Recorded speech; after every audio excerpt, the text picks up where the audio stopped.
Welcome back to the Domestique Cooldown. We've just watched stage 6 of the Tour de France.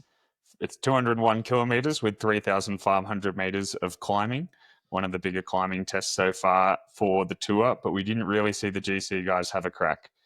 Until the first sprint, it was kept together by Little Trek and also Intermarché for Milan to win the sprint from Biniam Girmay in second, Milan borrowing the green jersey from Pogačar.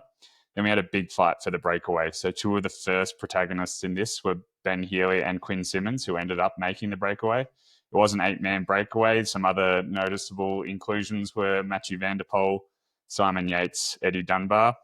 UAE kept this under control for most of the day, keeping it at a pretty close proximity for a while until towards the end they let it balloon out. Quickstep were up the front nosebly all day with Remco right behind UAE. This was a bit of a change from what we saw earlier. Dunbar and Storer were channeling my 14-year-old self just after Strava came out and doing some com hunting along the route. Healy had a surprise attack with 42 kilometres to go, which clearly no one was expecting because he was able to bring out a pretty big lead straight away. And there was no cooperation behind until we saw Quinn Simmons and Michael Storer escape from the rest of the breakaway to try and chase him. But in the end, Healy was just far too good. He ended up winning by 2 minutes and 44 seconds from Quinn Simmons in second and Michael Storer in third. And then Dunbar led the rest of the break home in fourth. Now, probably the most exciting part of the final was who would get the yellow jersey. Van der Poel looked like he was a shoo-in all day until at the end. I'm not sure what happened here. I'm going to give the benefit of the doubt to Jumbo-Visma for some genuine shithousery, saying that they intentionally closed the gap to try and get Pogačar back in yellow so he'd have to do some interviews. I don't know if that's true, but Pogačar almost took the yellow jersey. Van der Poel held on by 1 second to keep yellow. And we have, I think in the green jersey now is Jonathan Milan, but those results should come through in a few minutes. And the com jersey has been taken back by Wellens. So Pogačar's lost everything in one day, but I'm sure he won't be too annoyed about that. Aidan Burgess, what was your first thoughts on that stage? So, look, obviously to start, it's amazing to have a breakaway stage. Feels like it's been a while, and it was actually really cool to see UAE just sort of, I don't know, let it go after a while. Like, they obviously had some intentions of making sure that the breakaway was selective and that they could choose who was in the breakaway. But yeah, they would have been able to bring that breakaway back. And I think the fact that they let MVDP go was a sign that they were willing to lose yellow today. So I think winning yellow in the first place was a byproduct of Pogačar seeing an opportunity to get his 100th win. I don't think the intention from that was to go into yellow. And so, yeah, I think that's only been reinforced today with them really throwing away, like you said, all the jerseys. He's not kept a single one. Aside from that, I thought it was a great ride by Storer. Really good to see a shout out throw a shout out to an Aussie. And I thought he had a really good one. I thought, obviously Healy's attack was fantastic, and it was great to see that neither of our predictions came good. Although I think we just really didn't factor in the breakaway at all. Poor form by us, and just forgot that breakaways existed, which for me, a self-proclaimed absolute lover of breakaways, and I love seeing that go for it at the start. It's just we hadn't seen any talk of it yet this week, and yeah, it was definitely a stage for the break in the end. It just it's been feeling like the teams, and especially UAE, are just not going to let breakaways go. Like that's the impression that I got this first week. And yeah, I don't know whether they just all needed a break. Poggy and Evenepoel went out pretty hard. I'm sure that after yesterday, Jonas was pretty happy to, I don't know, get his legs firing again. And yeah, at the end of the day, it was the stage that we would have wanted. It's just not the one that we predicted. So yeah, I thought it was fantastic to see. Awesome to see Healy get his best I think that's his best victory and his first Tour de France victory. So really good from that. And I didn't realize that Ben Healy's only 24. So I'm not sure what the results are, but he also had the potential to go into the best young rider. And it was going to be really close with Vauquelin. Yeah, it looks like he's still not there. So it looks like Evenepoel is still ahead, and Healy didn't make it, which is a shame. Obviously, yeah. So I've got Van der Poel in yellow. Wellens is in the polka dot jersey, which will be interesting to see. I actually want to touch on this. But first, do you have anything that you noticed today that you want to bring out first? Yeah, one thing before I start shit talking Jonas. Really, really quickly when Healy got away, you would have. I don't know if you're watching on the broadcast at that point. The motorbike came up alongside him, and immediately he yelled at the motorbike, "Get behind me!" Now, a lot of people are probably thinking, why would you ask for the motorbike to go behind? Usually, you want the motorbike in front, follow the motorbike as much as possible. He was trying to do that later, but Ben Healy's one that is just an aero freak with his full setup. You can see he runs the TT skin suit all the time, the TT helmet or the Aero Road helmet. I've had the discomfort of being in breakaways with him. He is terrible to sit behind, and multiple times I've just been ridden out of his wheel on slight uphill drags just because he is so hard to follow and so body strong, obviously. But he yelled at that motorbike to go behind him, and the reason for that is when a motorbike's behind you, there's a slight advantage from the motorbike pushing you. This is even more in a team car, so that's why they don't let team cars too close in time trials to behind the rider. Obviously, sitting behind the motorbike, directly behind it would be good. But when the motorbike's right next to you, as you're riding along, especially solo, it's basically just pushing all that air sideways into you. So you're just getting a crosswind. If the motorbike's even slightly in front of you to the side, it's just going to be pushing the air that would be hitting that motorbike in front of you and just creating way more drag. So he's smart enough. He knows that. He's just told the motorbike straight away, get behind me. He won by 2 minutes 40. I don't think it's changed the result too much. At that time, he was really trying to push it out. But that's just something I noticed, that he's that dialed into those little things that he was actually prepared to say it to it. Because you'll hear some riders after the race say, I didn't get any help. Like we talk about it in the peloton all the time. When a rider comes back from the break, you ask him, were you getting a good sit behind the motorbike? And they'll say, it was next to me the whole time. And that's the worst when you're in a break and you've got the motorbike sitting next to you. Yeah, it's great looking on TV and seeing yourself after the stage, but that's not what you want. But he was just happy to tell the motorbike straight away to go behind him. So that was something I noticed from the day. Did you notice anything? Yeah.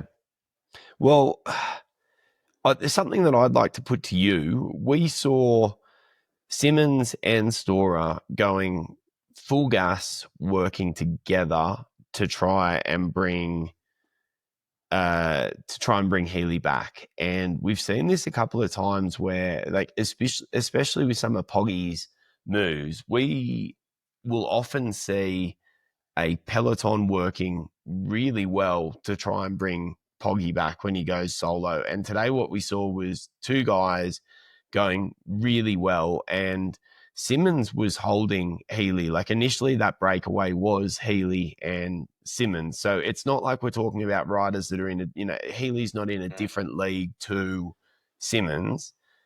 Why do we have situations where Ben Healy as a solo rider is able to do things like that? Like, what would you say as someone who's... My question that I had written down here, and it wasn't necessarily going to get to it, but when Pogacar does this and wins by 2 or 3 minutes solo from 40, 50, 70, 80 Ks to go, everyone says, is he ruining cycling? I was going to say, is Ben Healy ruining cycling? Like, for the last 42K, we didn't get to see much really because he was away by himself. There wasn't too much GC action behind. But he's really one of the... If you look at people in the peloton that can do it, Van der Poel has been able to do it in some classics. There's not too many riders that can do that. And it's because it's really hard, for first thing. But the gains from being as aero as he is and putting that much effort into that, I don't think when there's been analysis done, and this is a great reason to jump onto the Domestique page actually, because Dieter Loos does some amazing analysis of the numbers I'm not sure whether Ben Healy will have his WhatsApp on Strava after, but Dieter does some great stuff there if you want to go and look. But Ben Healy's watts aren't out of this world. He's just really, really aero, and he's really smart in a breakaway. So I'm sure he was doing solid pulls to get that breakaway, and you could see at the start he was really active. But once that break's gone, he's one much smaller than he looks quite long on the bike, so it's a bit deceptive. But he's really quite short. He's a really small guy. He'd be 60 kilos, I think, tops. So he's much smaller than guys like Mathieu van der Poel, who were in there, Quinn Simmons, who were also in there. If he's able to sit on one of their wheels for most of the day, do some softer turns than they are possibly, the chances are he's done, especially because he's much smaller, chances are he's done probably 70 or 80 watts less than Quinn Simmons on that stage. So when it gets to that point where he's really launching, then the just fatigue levels for someone like Simmons is just so much higher that he's just not able to ride at that same level. And then, like just that kind of terrain as well, not so easy to cooperate together. If that's a pan flat road and you get two guys working together really well, then it's a lot easier to bring back. The descents and downhills, it's just perfect when you're away. That's the kind of terrain you want because you're just pushing really hard. You get a little rest. You don't need someone else to give you a rest. You can just freewheel on those downhills as he was doing, railing those corners without pedaling. And then that's just enough to recharge that battery to just drill it again and push out that gap, which you did super well. Yeah, fair enough. So the last thing that I noticed is that Wellens and Pogačar have now switched. So initially, Pogačar was holding the polka dot jersey. He gave that to Wellens because Poggy's wearing yellow. Wellens opted today to wear the Belgian national champs jersey. Fair enough.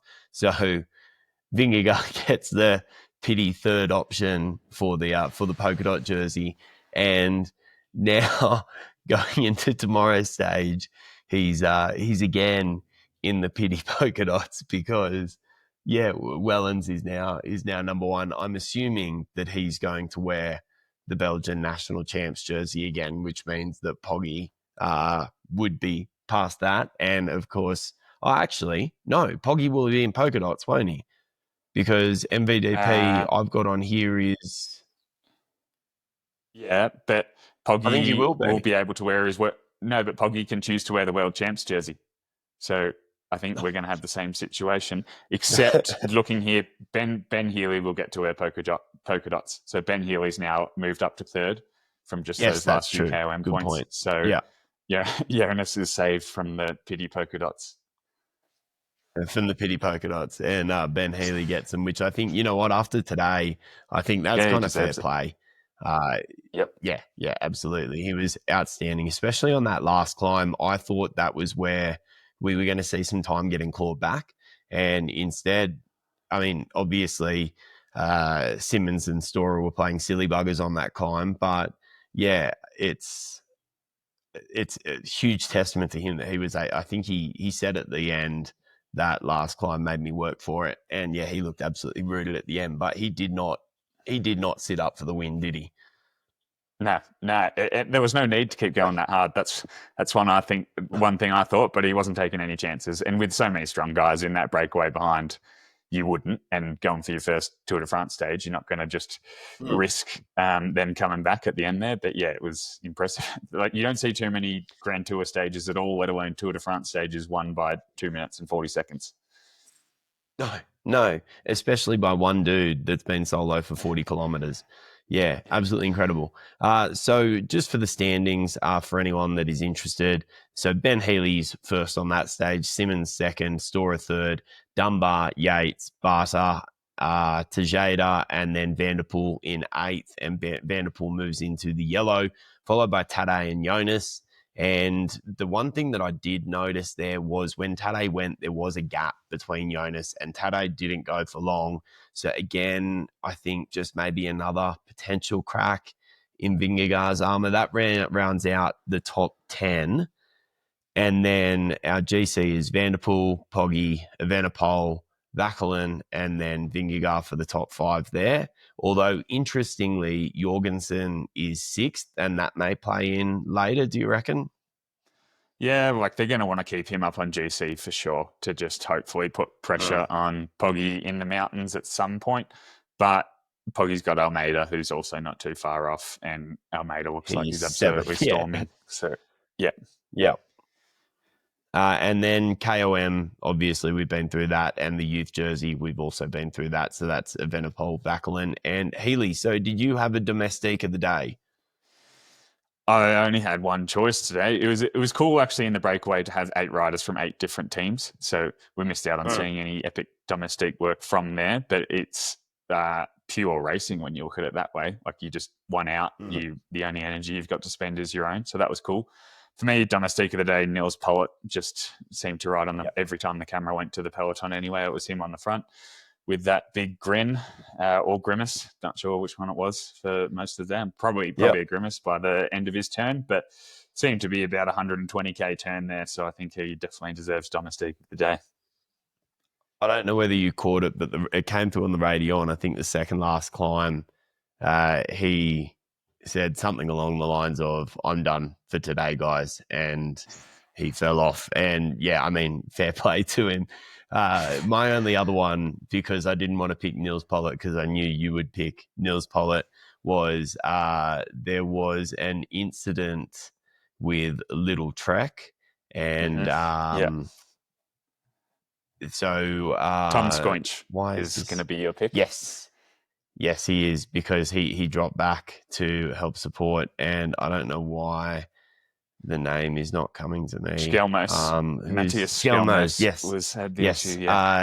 Their GC, and he dropped back to help, and I just think I've had a few chats. Tom Scoins, in fact, he was talking to me because he did the tour that you're doing at the moment a couple of years ago. And he's just an all-round nice guy. So I think he's he would be a fantastic domestique to have. And I mean, I just didn't want to go the same way you did. So I had to pick someone else. And I didn't want to pick Campernuts because we picked Campernuts. So then it goes to Dickhead of the Day. And this one was tough because I felt like everything that everyone did today kind of just made sense. Like there was no one in the breakaway that I think made a poor decision. Did you spot anything? For me, the ones that didn't make sense were Arkea and FDG not attempting to help close that down. So it's a long tour, obviously, but I was looking at riders that did have a chance from the peloton, because when there's a break like that, you think, okay, UAE don't care. They're happy for it to stay away. Who does care? Who has a chance here? Tudor with Alaphilippe, good finish for him. They don't care. They've got Storer in the break. That's a better chance from 8 guys than Alaphilippe beating Poggy. But I thought, my dickhead of the day goes to the DSs from Arkea and FDG. For it, you rarely see this. They just seem to give up on the chance of beating those guys in the final in terms of Poggy and Vingegaard, because they've clearly been good on that kind of terrain. And like they could have, because it was just sitting at a minute and a half for a long time there. And that was just UAE, just pulling. All it takes is Arkea. So I'm talking about Arkea because of Vauquelin and FDG because of Gregoire, who both look like they could have done well on that kind of finish. And all it takes is both of those DSs to chat to each other in French. They're both French teams. They both love to win in that area. To just chat to each other and say, hey, we'll put one if you put one on the front. Those guys start riding, bring it back to close enough that the race kicks off on those last climbs from behind. And then suddenly those guys are actually racing for the win. Whether they would have been able to win it or not, don't know. Also, it's a long tour. Do you want to burn guys at that point? But I just thought it was interesting not to even have a crack at it. I think, do you think there would have been some frustration in those teams as well about the fact that they weren't represented in this breakaway? I mean, there were 8 guys from 8 different teams. I would have thought that some of those teams, especially your smaller ones like Arkea, they would have been pretty shitty about the fact that they didn't have a guy in that breakaway. You know, that's a breakaway that's been missed. Yeah, and like even looking at the teams like Total Energies, Cofidis as well, French team, there was no French riders in the break. That area itself is the heartland of cycling in France. In Normandy there, there's crowds were amazing. They'd just love to see a French rider up there having a crack. Obviously, we see those smaller teams represented on the days where the break has no chance. despite us completely missing it in our predictions, this was a day that the break had a chance. So chuck someone in there. Yeah. I'm sure that they were trying, and I did watch. It was a big fight for the break, and 8 of the strongest guys that were going for it ended up making it. So it's not as if they didn't try, but they would be disappointed, and they're going to be sitting on the team bus thinking that's a waste of a day, that they could have actually done something in this tour.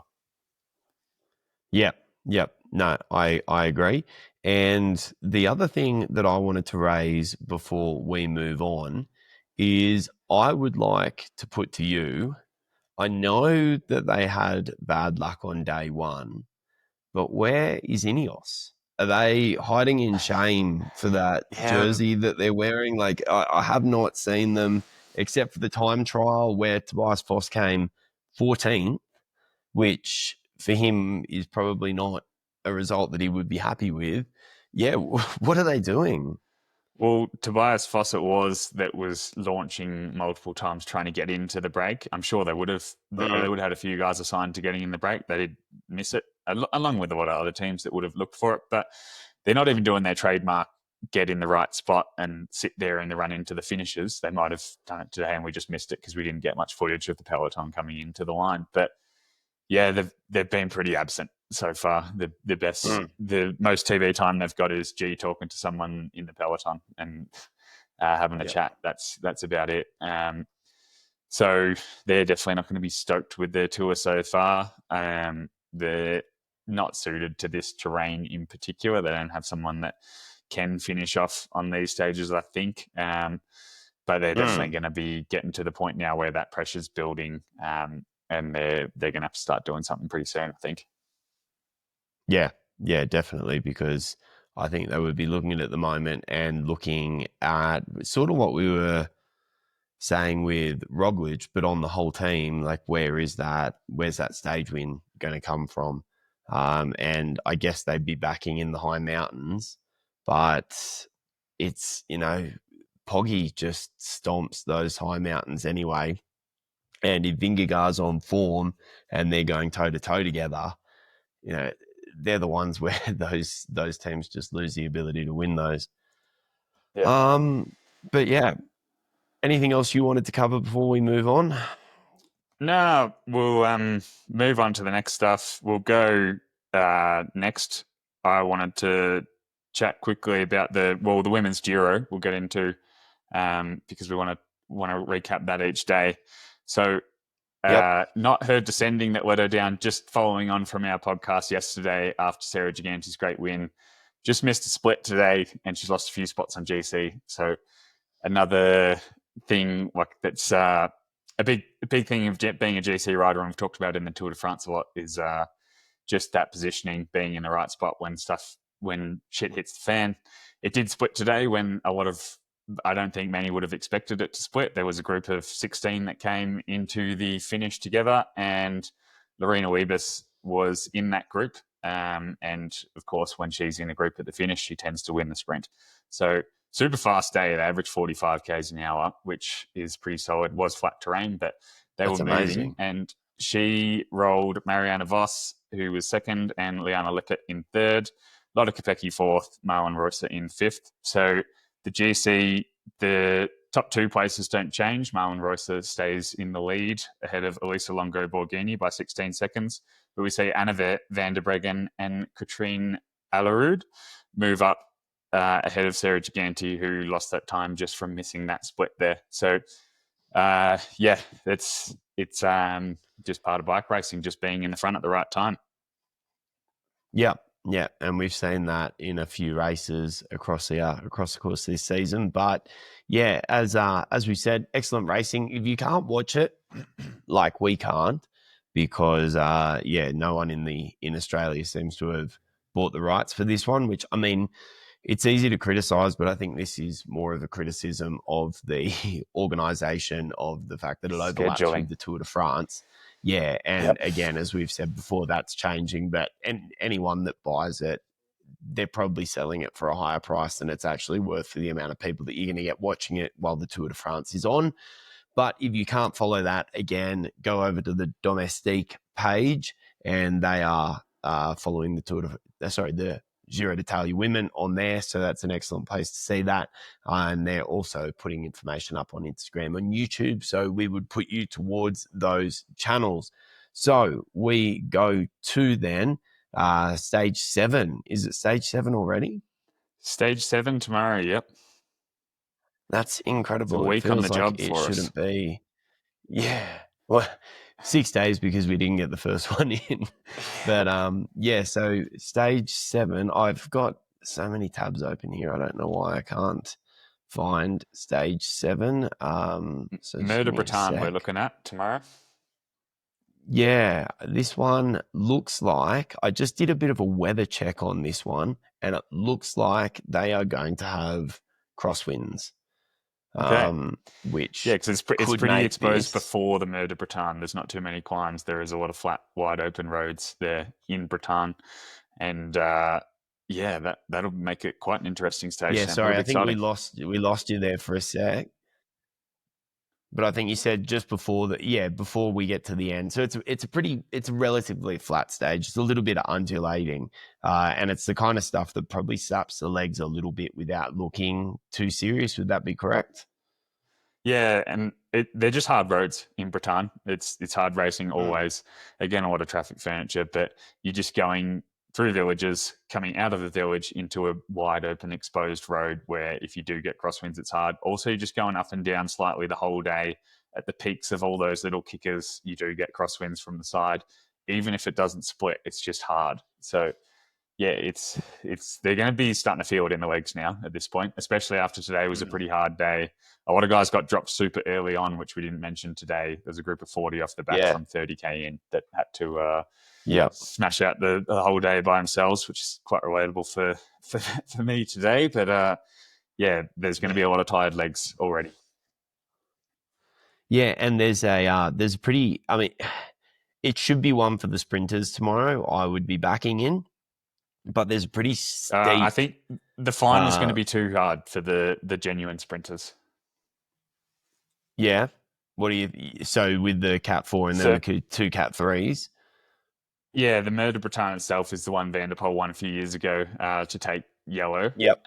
When he first got his first yellow jersey. So it's a tough one, whether it's going to be a breakaway or whether it's going to come back and be something for Poggy or Van der Poel. I think they're going to want to keep yellow, so they're going to be cautious of who's there. But in keeping, do you go for yellow and bring something back so that Poggy can possibly take it if he ends up winning it?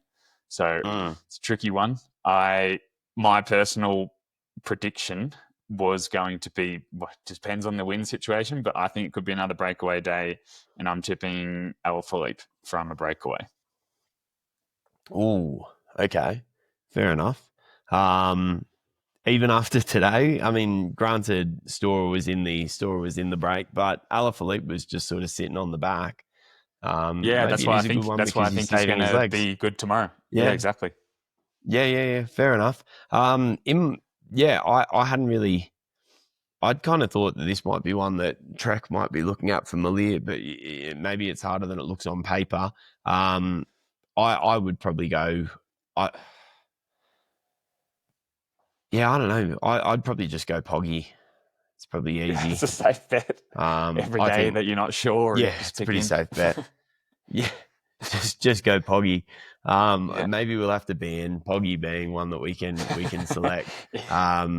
But yeah, I would have gone Van der Poel with Philipsen would have been potentially a good shout, but obviously Philipsen's out.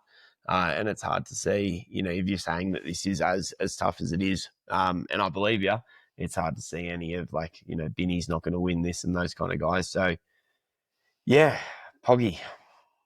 You know what? Fuck it. Let's see Jonas win this. I'm going to call it.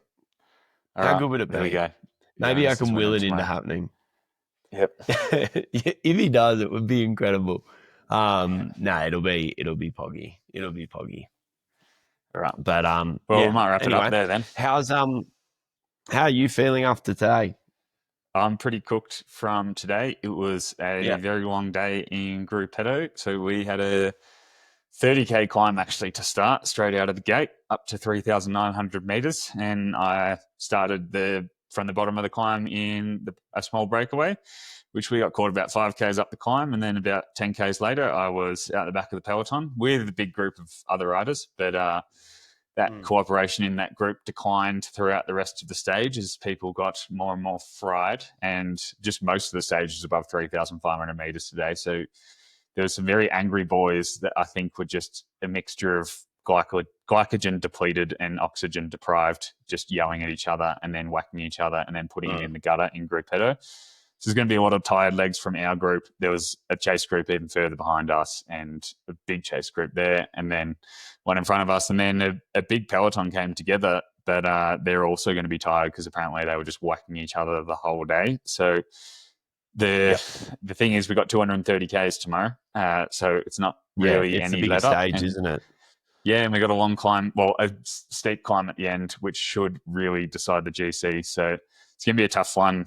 I don't think it's going to be a day for the breakaway, but I'm going to be sniffing around just in case it looks like it might be the right move, but we'll see what happens.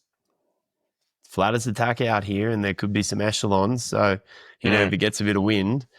But yeah, it's a long day with a very steep climb at the end. So yeah, get some rest, and best of luck tomorrow. I'll see you out there. Will do. Thank you. Catch you later. Thanks for listening, guys. All right, mate. Yeah, cheers, guys. And again, on the platforms, we'd really appreciate it if you could give the Domestique the support because they're supporting us. Cheers. Thank you.